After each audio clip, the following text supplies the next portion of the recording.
tu hi nge ka thei beka irin le anen wangwang la ka thei beka irin a zirin imi zia kan soi le don ya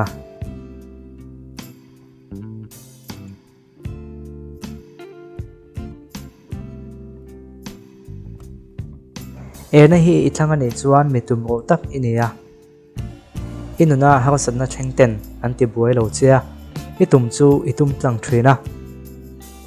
mi than khatte anga tu tenemo an soi noi awang mai main izoi ve ngai lova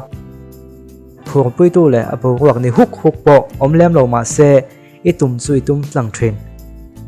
chu imizia chuni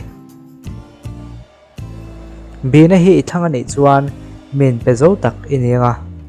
I thian ten an ma mo huna che iom lo ngai lawang imel khret ngai lo poni se tron pui tu rin in pe on anga mi than khat chuan mel khret le tu nge ni po khret lo chu am pui that du vak lo la in nang chuan tu nge ani ti lam ien lova I tron pui na an ma moem tron pui the nei nei em ti lam zok ien thui nang chu imizia to chu ni si na hi ithanga ni chuan lau thong ma tak mi khing ini tina nia engma hi iring zo tak thrin lo abo wa ka kon ni huka I kon fi lo zo vek thrina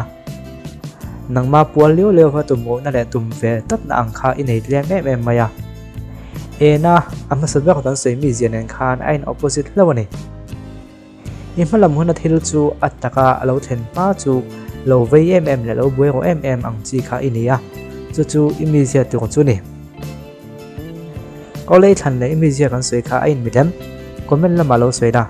de chuan tu na lo lang hi an le ta la I than le imizia in bedam ti khai lo en le don ni o